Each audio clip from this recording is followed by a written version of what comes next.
Okie dokie. Today we're going to look at something called charge density and current density analysis in Maxwell's equations. We better get started because we got a little ways to go here. We'll start off with this Maxwell's equation: del cross B equals mu naught the current density J plus mu naught epsilon naught the partial derivative of the electric field with respect to time. And what we're going to do is take the cross product of both sides. So the cross of this is this, and the cross of this is this, where I brought the cross product inside the derivatives there. Now it turns out that the del cross some vector is equal to del dot the vector del times that minus del squared b. So all of this is right here. That's a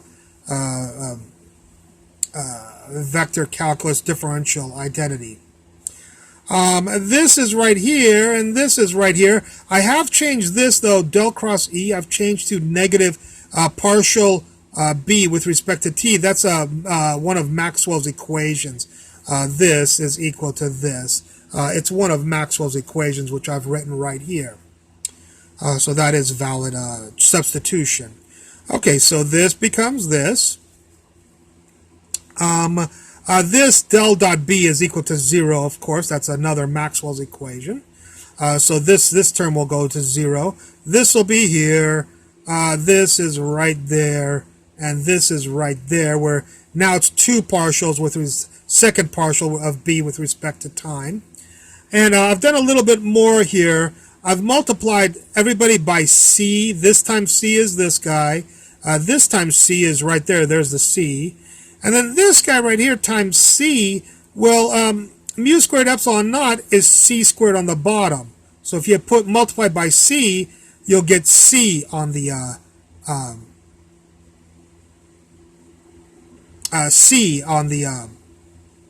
I'm going to multiply through by C. So there's the C right there, and then the mu naught epsilon naught is the C squared right here. Okay? So this got a C, that got a C, this got a C, and the mu naught epsilon naught became C, speed of light squared right here. Of course, C is the speed of light. Alrighty, so this now became this, just algebra. Now, since the reason I did that is because CB, of course, is the electric field. So CB is the electric field. CB here is the electric field. And nothing happened to this. So this became this if you use the equation E equals CB to transform this from magnetic equation to electric equation. All right. Let's take a look at this. This is Maxwell's equation. What we're going to do is take del cross both sides. So del cross this is del cross E, and del cross this is negative del cross B over dB, partial of this, partial with respect to T. By the way, this is Maxwell's equation. Del cross E equals negative partial of magnetic field with respect to time. Okay, as we said before, del cross of vector is equal to del dot E minus del squared E, just like we did over here from this to this. We're doing from this to that.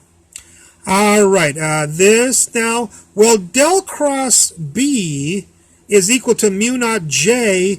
Here, del cross B is mu naught J plus mu naught epsilon naught partial of E with respect to T. So in for this, I plugged these people right here. So this is this, which equals this, which is all of that. All right. Well, del dot E is Maxwell's equation, which is the charge density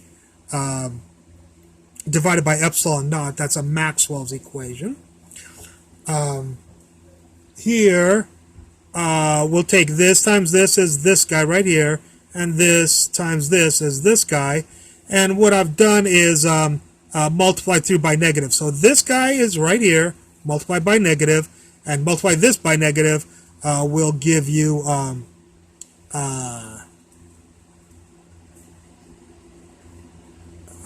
multiply this by negative will give you this person right here. This times this is this.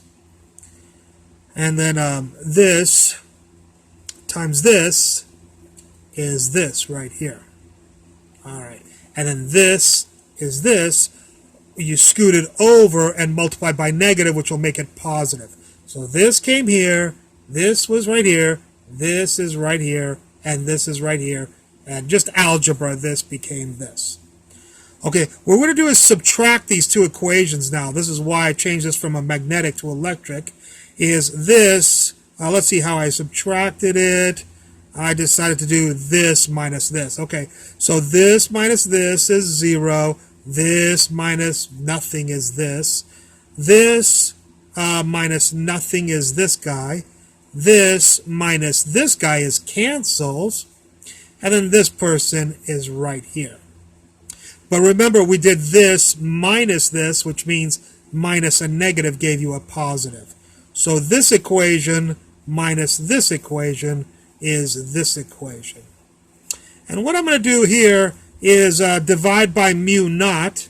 So there'll be a mu naught here. Mu naught's gone and mu naught's gone. So that'll just be this becomes this with no mu naught. This has no mu naught. And then when you divide by mu naught here, mu naught epsilon naught is c squared on top, right there. All right. So this is the equation. This is one equation that we get. The other equation, which this equation I've never seen before. I'm sure somebody has derived it, but I just thought it would be interesting to derive. The other equation we have is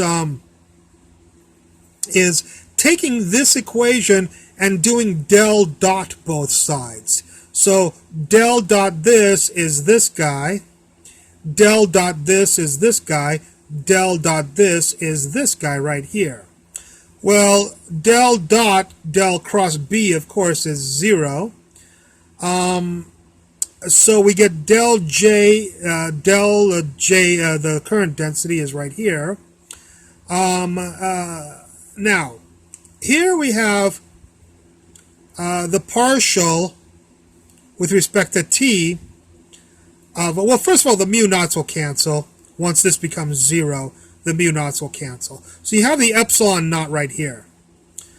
Well, E times epsilon naught is the charge density right there. So if you bring the epsilon naught inside, we'll have the charge density we'll have the charge density right here. Del dot E epsilon naught is equal to del dot E as one of Maxwell's equations. Del dot E equals rho over epsilon naught. I'm sorry, this is a better way to do it. That's why I wrote this note. Okay, so who's del dot E? He's rho over epsilon naught. Well, rho over epsilon naught, the epsilon naughts will cancel, so there's no epsilon naughts, and then this will just become rho right here. So here we have a the current density, del dot J equals negative partial of the charge density divided by the partial with respect with respect to time right here. The partial of the charge density with respect to time, negative, right there, negative. So this is the other equation we have. With these two equations, we might be able to do something interesting later on. Anyways, I hope you enjoyed this lecture, and I hope look forward to any comments at the bottom. Thank you very much.